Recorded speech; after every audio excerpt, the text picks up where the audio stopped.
მოგესალმებით, ვაგრძელებთ კურსს სახელმწიფო შესყიდვების შესახებ. მე გახლავართ კოტე გუგეშაშვილი, სახელმწიფო შესყიდვების სააგენტოს მონიტორინგის დეპარტამენტის უფროსი. დღევანდელი ჩვენი თემა შეეხება შემსწავლელი ორგანიზაციების მიერ ხშირად დაშვებულ შეცდომებს და ასევე ვისაუბრებთ აღნიშნულ შეცდომებთან მიმართებით პრევენციულ ღონისძიებებზე. პირველ რიგში მინდა აღვნიშნო, რომ სახელმწიფო შესყიდვების მარეგულირებელი კანონმდებლობის შესაბამისად სააგენტო პერმანენტულად ახორციელებს მონიტორინგს შემსწავლელი ორგანიზაციების მიერ განხორციელებულ შესყიდვების პროცედურებთან მიმართებით კანონმდებლობის დადგენის კუთხით, კანონმდებლობასთან შესაბამისობის დადგენის კუთხით. სააგენტოს შემუშავებული აქვს ავტომატური შეტყობინებების სისტემა განხორციელებულ შესყიდვებში არსებულ სარისკო ქმედებებთან მიმართებით, რაც შესაძლებლობას იძლევა მაქსიმალურად იქნეს გამოვლენილი ყველა არამართლზომიერი ქმედებები. სააგენტოს მიერ გამოვლენილ დარღვევებთან მიმართებით ხორციელდება მათი განზოგადება, ხდება ანალიზი, რის შესაბამისადაც სააგენტო შეიმუშავებს შესაბამის რეკომენდაციებს, რაც თავსდება სააგენტოს ოფიციალურ ვებგვერდზე. ასევე არის შემთხვევები, როდესაც გამოვლენილ დარღვევებიდან გამომდინარე შესაბამის სამართლებრივ აქტებში შედის ცვლილებები.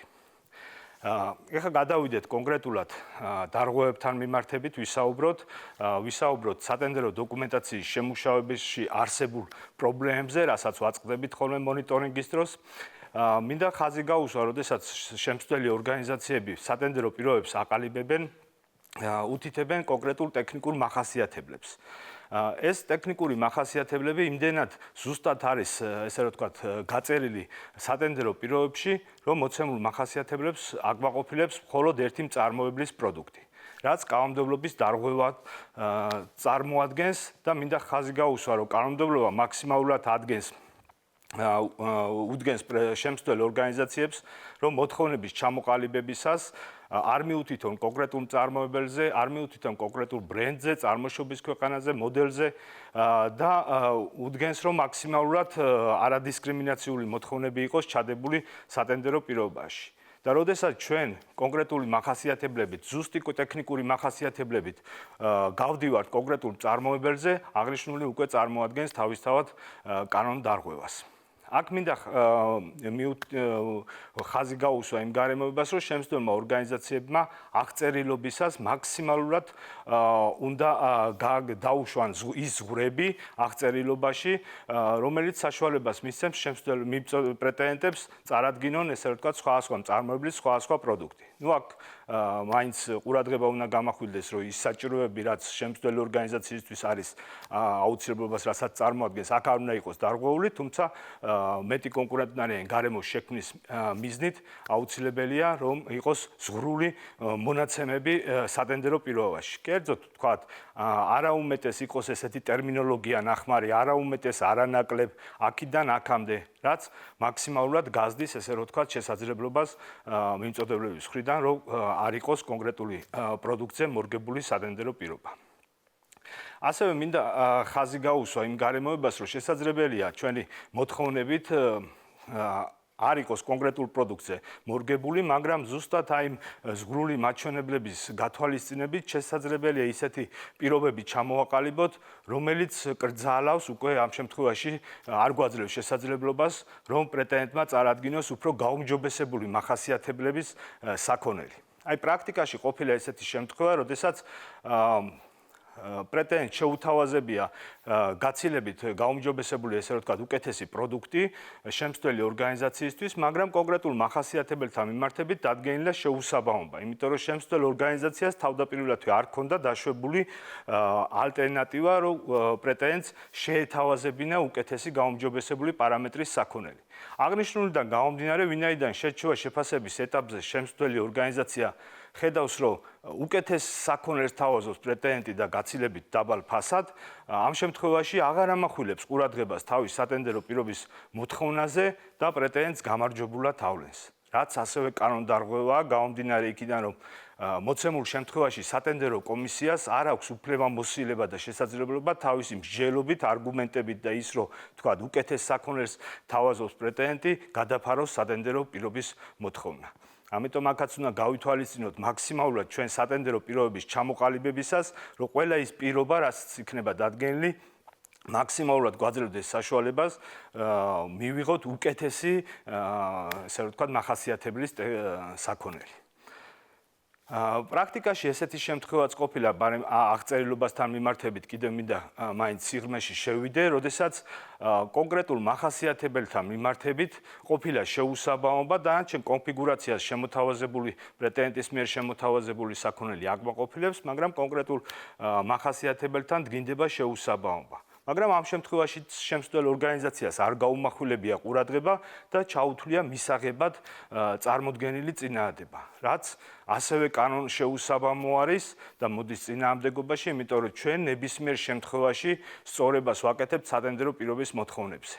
და თუ არსებობს მსგავსი სახის შეუსაბამობა, თავისთავად პრეტენდენტი ექვემდებარება დისკვალიფიკაციას. თუმცა მოცემულ შემთხვევასთან მიმართებით შემსწრებელ ორგანიზაციას თავისი არგუმენტი წარმოუდგენია იმ კუთხით, რომ ეს იმდენად უმნიშვნელო იყო ეს კონკრეტული მახასიათებელი და ვინაიდან ღებულობდა თავის საჭიროებიდან გამომდინარე იმ პროდუქტს, რომელიც მისთვის მისაღები იყო, ამიტომ ყურადღება არ გაამახვილა.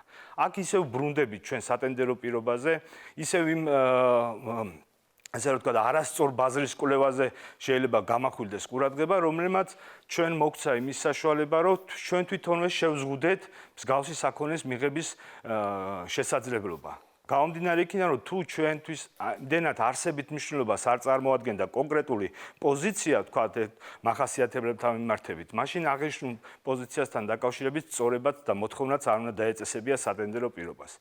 ამიტომ მინდა ხაზგასმით აღვნიშნო, რომ შემსწრებელი ორგანიზაციების მიერ სატენდერო პირობების სწორად ჩამოყალიბებას არსებითი როლი უკავია ტენდერის სწორად პროცედურებით განხორციელებასთან მიმართებაში.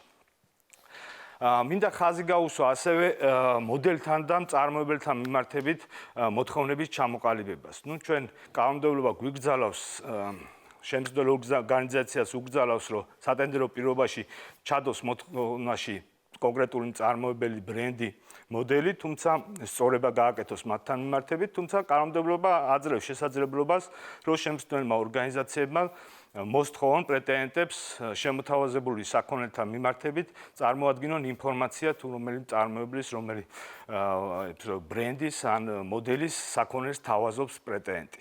და ზუსტად ამ შემთხვევაში მინდა აღვნიშნო, რომ მოთხოვნების ჩამოყალიბებისას შემსწრებელი ორგანიზაცია გაუაზრებლად დებს ხოლმე სატენდერო პირობაში მოდელის თაობაზე ინფორმაციის მოთხოვნას, მაშინ როდესაც საქონელი შეიძლება წარმოადგენდეს, თქვათ, სამეურნეო საქონელს, განეკუთვნებოდეს ან სოფლის მეურნეობის საქონელს, რომელსაც თვითონ ამ პროდუქტს თავისი შინაარსიდან გამომდინარე მოდელი არ გააჩნია. მსგავსი მოთხოვნიდან გამომდინარე, შემდგომ პრეტენდენტი, როდესაც წარადგენს თავის წინააღმდეგობას და მიუთითებს თავის წინააღმდეგობაში, რომ მოდელი ამ პროდუქტს არ გააჩნია, შემსწრებელი ორგანიზაცია ამის განხილვისას ხვდება თვითონაც, რომ დაუშვა შეცდომა სატენდერო პირობის მოთხოვნისას და აღნიშნულ პრეტენდენტს ამარჯვებინებს, რაც ისევ არასწორი არის და კანონმდებლობის დარღვევასთან მივდივართ, საერთო ჯამში ისევ გამომდინარე იქიდან, რომ სწორება სატენდერო კომისიის უნდა იყოს ისევ და ისევ სატენდერო პირობების მოთხოვნებთან მიმართებით. და აქ სახეზე გვაქვს რეალურად სატენდერო პირობების არასწორად ჩამოყალიბება, რამაც შემდგომში თავი იჩინა უკვე შერჩევა შეფასების ეტაპზე. ყველა ეს შემთხვევები, ესე რომ ვთქვა, ამის ანალიზით ცხადყოფს, რომ მაქსიმალურად ჩვენ სატენდერო პირობების ჩამოყალიბებისას უნდა ვიყოთ, ესე რომ ვთქვა, უფრო მობილიზებული, მაქსიმალურად გავწეროთ ის ჩვენი საჭიროებები და ამ შემთხვევაში ესე რომ ვთქვა, კონკურენტული გარემოც არ შევზღუდოთ ჩვენი პირობებიდან გამომდინარე. მინდა ასევე ყურადღება გავამახვილო კითხვა-პასუხის მოდულზე. მოქმედი კანონმდებლობა მიმწოდებლებს აძლევს საშუალებას სატენდერო პირობების კონკრეტულ ჩანაწერთან მიმართებით, მათ ბუნდოვანებასთან დაკავშირებით შეიძლება მოსთხოვონ შემსწრებელ ორგანიზაციას განმარტება და დასვან კითხვა. ასევე კანონმდებლობა შემსწრებელ ორგანიზაციას ავალდებულებს უკვე ამ შემთხვევაში, რომ დასმულ კითხვაზე ერთ სამუშაო დღის განმავლობაში გააკეთოს შესაბამისი განმარტება.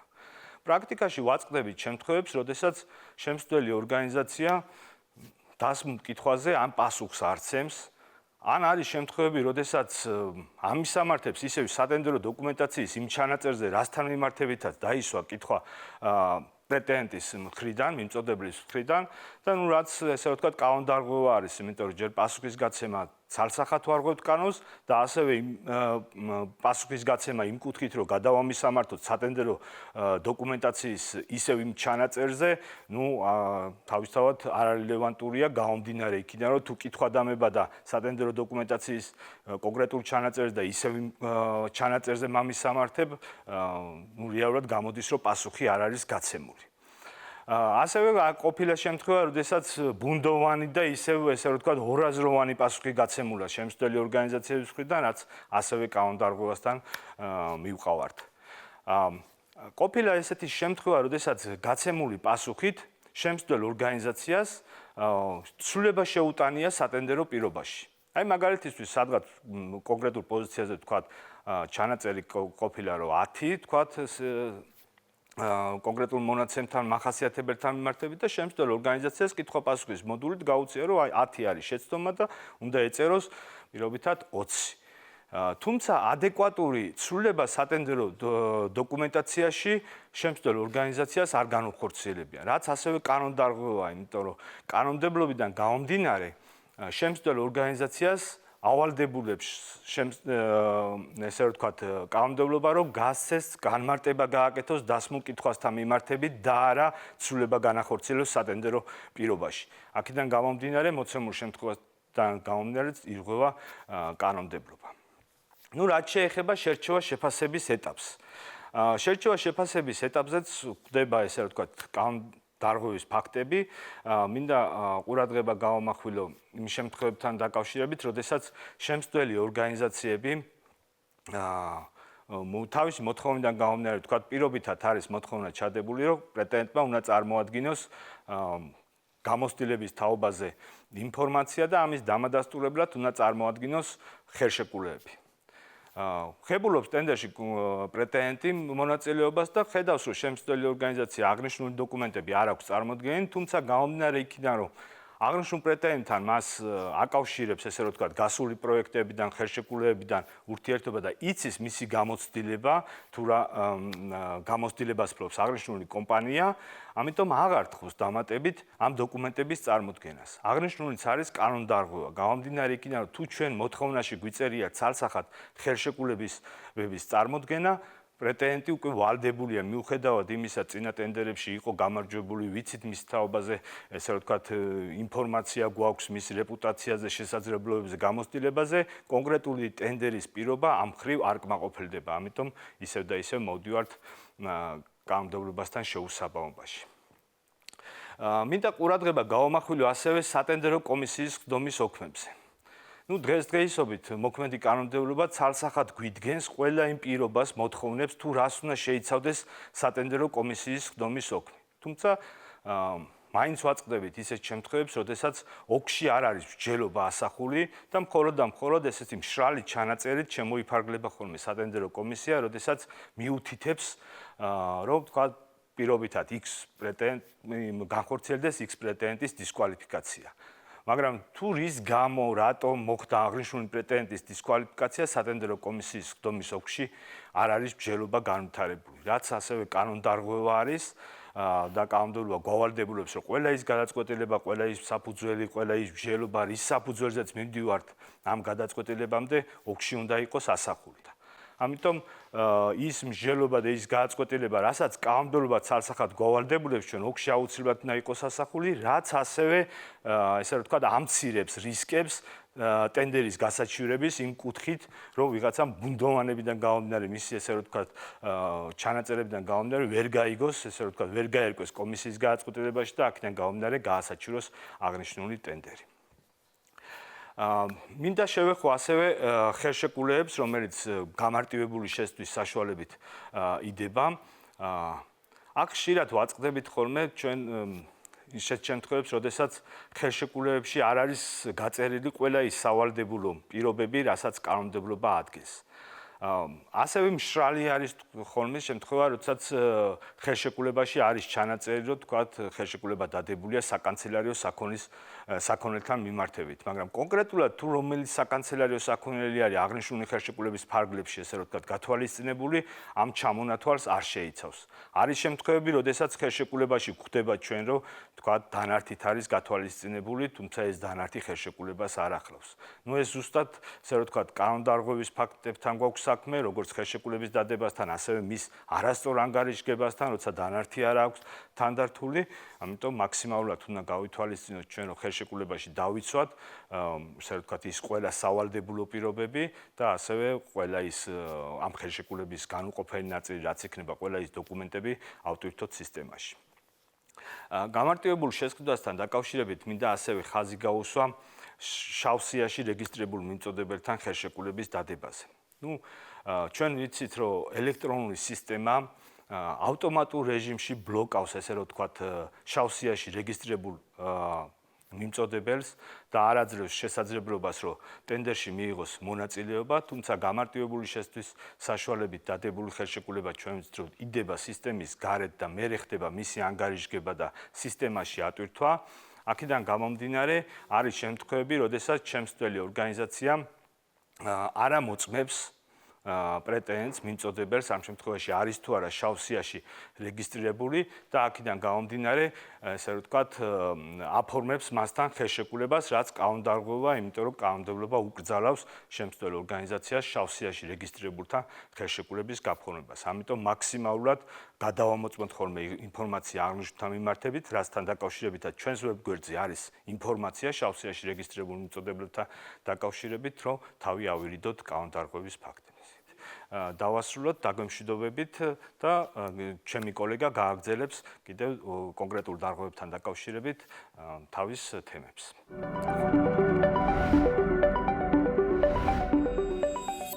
გამარჯობა, მოგესალმებით. ვაგრძელებთ კურსს სახელმწიფო შესყიდვების შესახებ. მე გახლავართ გიორგი რაცაბიძე. წარმოგიდგენთ ჩვენი დღევანდელი საუბრის თემა იქნება ხშირად დაშვებული შეცდომები და მათი პრევენცია სახელმწიფო შესყიდვებში. ჩვენ შევეხებით ამ ჩვენი დღევანდელი საუბრის დროს ძირითადად აღნიშნულ დარღვევებს ორი მიმართულებით, ეს არის შავი სიის წარმოება და თეთრი სიის წარმოება. უპირველეს ყოვლისა ჩვენ დავიწყოთ შავი სიის წარმოებით, მიმოვიხილოთ ის ძირითადი პრაქტიკული პრობლემები, რომელიცაც ვაწყდებით ჩვენ ამ ტიპის ადმინისტრაციულ წარმოებაში. პირველი ეს არის ძირითადი კითხვა პრაქტიკული, თუ როდის უნდა გამოვაგზავნოთ შეტყობინება კონკრეტული პრეტენდენტის თუ მიმწოდებლის შესახებ სააგენტოში შავ სიასთან დაკავშირებით. კანონმდებლობა შემსყიდველ ორგანიზაციებს ცალსახად გვავალდებულებს, რომ შეტყობინება ერთ-ერთი ნებისმიერი საფუძვლის არსებობის შემთხვევაში, რომელიც არის შავი სიის შეტყობინების საფუძველი, შეტყობინება სააგენტოში უნდა გავაგზავნოთ დაუყოვნებლივ. ამას აქვს უდიდესი პრაქტიკული მნიშვნელობა, ვინაიდან შავი სიის წარმოებას რამოდენიმე ძირითად მიზანთან ერთად აქვს უდიდესი პრევენციული მნიშვნელობა, ვინაიდან შავი სიის რეგისტრაციის დაუყოვნებლივ შეტყობილებას წარმოების შესაბამის ვადების ჩატარებას აქვს გადამწყვეტი მნიშვნელობა შემდგომში სახელმწიფო შესყიდვებისგან განრიდების კუთხით ამ კონკრეტული პრეტენდენტის თუ მიმწოდებლის, რათა ასეთმა პირმა აღარ მიიღოს მონაწილეობა სახელმწიფო შესყიდვებში და შესაბამისად პირველი უმნიშვნელოვანესი საკითხი პრაქტიკული მნიშვნელობის დარღვევა, რომელსაც ჩვენ ვაწყდებით, ეს არის შეტყობინების დაუყოვნებლივ წარმოდგენა.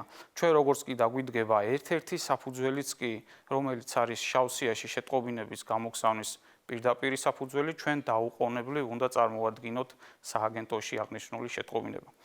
მეორე უმნიშვნელოვანესი საკითხი აღნიშნულ თემასთან დაკავშირებით, ეს არის როგორ წარმოვადგინოთ და რა ფორმით.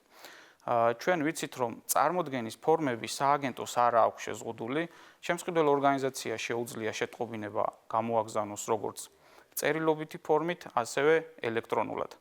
ფორმას რაც შეეხება, ფორმა ჩვენ გვაქვს დამტკიცებული ერთგვერდიანი უმარტივესი ფორმა, რომელიც უნდა შეივსოს მხოლოდ და მხოლოდ. ხშირად ვაწყდებით ისეთ საკითხებს, როდესაც არ არის აღნიშნული ფორმა შედგენილი და ერთგვარად შემსყიდველი მიმართავს გარკვეულ ასე ვთქვათ თვითშემოქმედებას და იწერება ამ კონკრეტულ ფორმაში ისეთი საკითხები, რომელიც საერთოდ არ არის ამ შეტყობინებისთვის მნიშვნელოვანი და საჭირო. აქედან გამომდინარე, ჩვენ აუცილებლად მხოლოდ და მხოლოდ უნდა შევავსოთ ის ფორმა, რომელიც არის შესაბამისი ნორმატიული აქტით დადგენილი და როგორც უკვე აღნიშნეთ, უნდა გამოვაგზავნოთ დაუყოვნებლივ სააგენტოში, რათა შესაბამისად დადგენილ ვადებში დაიწყოს წარმოება და ჩვენ მივიღოთ ის შედეგი, რაც ობიექტურად მიესადაგება ამ ტიპის ადმინისტრაციულ წარმოებას და თუ ეს იქნება შავ სიაში კონკრეტული პირის რეგისტრაცია, ამან გამოიღოს ის თავისი ერთის მხრივ ასე ვთქვათ პრევენციული და მეორეს მხრივ შესაბამისი რეპრესიული მიზანი, რათა კონკრეტული პირი განრიდებული იქნას სახელმწიფო შესყიდვებიდან და შესაბამისი დარღვევისთვის ასე ვთქვათ აგოს სათანადო პასუხი. ასევე უმნიშვნელოვანესი საკითხია შავი სიის წარმოების დროს ის თუ როდის უნდა გამოვაგზავნოთ რა შემთხვევაში შეტყობინება. ჩვენ გვაქვს ხშირად პრაქტიკაში ისეთი საკითხები, როდესაც მიმდინარე ხელშეკრულების დროს მიმწოდებელი არღვევს ხელშეკრულებით დადგენილ ამა თუ იმ პირობას და შემსყიდველი ორგანიზაცია აგზავნის შეტყობინებას სააგენტოში. რა თქმა უნდა, ეს არის დარღვევა, ვინაიდან ჩვენი კანონმდებლობა ცალსახად არეგულირებს, რომ თუ კი არსებობს სახელშეკრულებო ურთიერთობა. მიუხედავად იმისა, რა ტიპის დარღვევას იწვევს კონკრეტული მიმწოდებელი, შეტყობინება არ იგზავნება სააგენტოში. ვინაიდან ჩვენ ვიცით, რომ მათ შორის აღნიშნული ტიპის ხელშეკრულება წარმოადგენს სამოქალაქო სამართლებრივ აქტს, მართალია განსხვავებული სხვადასხვა ბუნებით, მაგრამ მაინც არის სამოქალაქო სამართლის დოკუმენტი და აქედან გამომდინარე, ვიდრე მხარეებს შორის, ანუ შემსყიდველ ორგანიზაციასა და მიმწოდებელს შორის ჯერ კიდევ არსებობს სახელშეკრულებო ურთიერთობა, ჩვენ არ ვაგზავნით შეტყობინება სააგენტოში, მიუხედავად იმისა, თუ კონკრეტული მიმწოდებელი ხელშეკრულების რომელ პირობას არღვევს. ასევე მნიშვნელოვანი საკითხია ის, თუ კონკრეტულად რა ირღვევა შავ სიაში რეგისტრაციის დროს. ჩვენ უნდა ვიცოდეთ, რომ დარღვევა, ანუ არაჯეროვანი შესრულება და შეუსრულებლობა, მაშინ როდესაც სახელშეკრულებო ურთიერთობები უკვე არის დასრულებული, გამოწვეული უნდა იყოს აუცილებლად მიმწოდებლის მხრიდან. ესეც არის პრაქტიკაში დაშვებული ერთ-ერთი შეცდომა.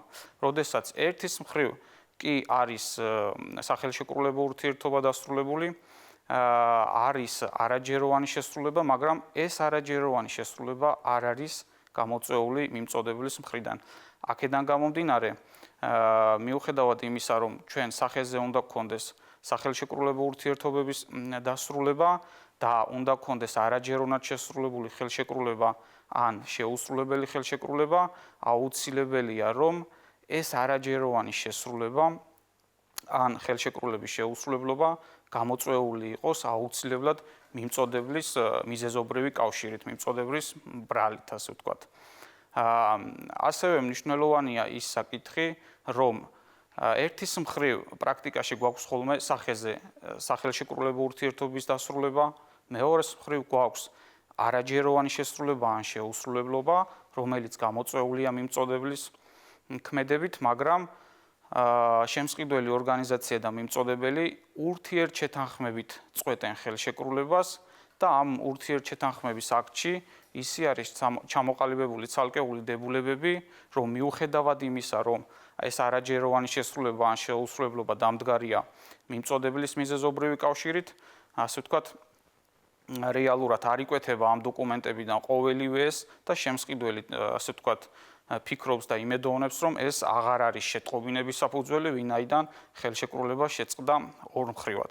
თუ ჩვენ გვაქვს სახეზე სახელშეკრულებო ურთიერთობების დასრულება, არაჯეროვანი შესრულება ან ხელშეკრულების შეუსრულებლობა და ეს გამოწვეულია მიმწოდebლის ქმედებით, მიუხედავად იმისა, სახელშეკრულებო ურთიერთობა რა ფორმით დასრულდება, ეს იქნება ხელშეკრულების ცალმხრივად შეწყვეტა, ხელშეკრულების შეწყვეტა ვადის გასვლით, თუ ხელშეკრულების შეწყვეტა ურთიერთშეთანხმების აქტით, თუ ჩვენ სახეზე გვაქვს არაჯეროვანი შესრულების ან შეუსრულებლობის გამომწვევი ქმედება, რომელიც გამოწვეულია მიმწოდებლის მიზეზობრივი კავშირით, აქედან გამომდინარე მიუხედავად შეწყვეტის ფორმისა, ჩვენ შეტყობინებას აუცილებლად ვაგზავნით დაუყოვნებლივ სააგენტოში. ასევე მნიშვნელოვანია კონკრეტულად პრაქტიკაში დაშვებული მთელი რიგი შეცდომები თეთრი სიის წარმოებასთან დაკავშირებით. ძირითადად რა გვხდება აღნიშნულ საკითხზე.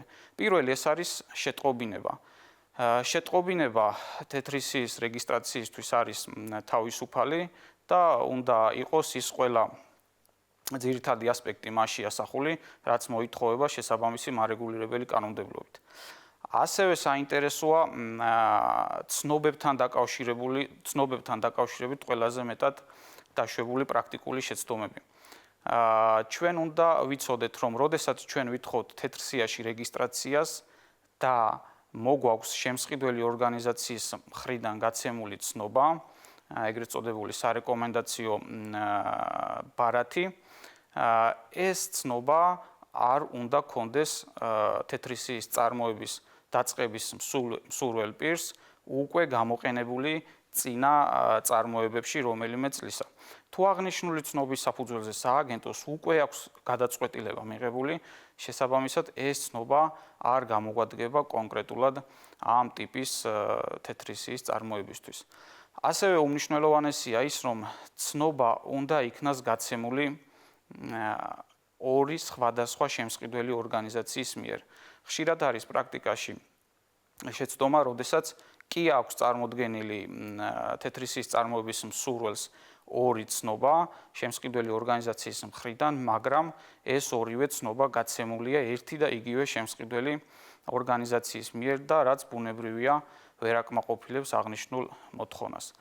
აგრეთვე ცნობასთან დაკავშირებით ჩვენ უნდა ვიცოდეთ, რომ ცნობა გაიცემა სახელმწიფო შესყიდვის შესახებ ხელშეკრულების ჯეროვან შესრულებაზე. ასევე პრაქტიკული პრობლემაა ერთ-ერთი ის, რომ ცნობა არის გაცემული დადგენილი ფორმით შემსყიდველი ორგანიზაციის მიერ, მაგრამ აღნიშნული ცნობა არ ეხება სახელმწიფო შესყიდვის შედეგად დადებულ ხელშეკრულებას. შესაბამისად, ამ მიზნით წარმოდგენილი აღნიშნული დოკუმენტიც ვერ ჩაითვლება შესაბამისი მოთხოვნების დამადასტურებლად. ასევე ძალიან მნიშვნელოვანია თეთრი სიის წარმოებისთვის მიღება ჩაბარების აქტები, რომელიც დაკავშირებულია ბრუნვასთან და შესაბამის გამოცდილებასთან.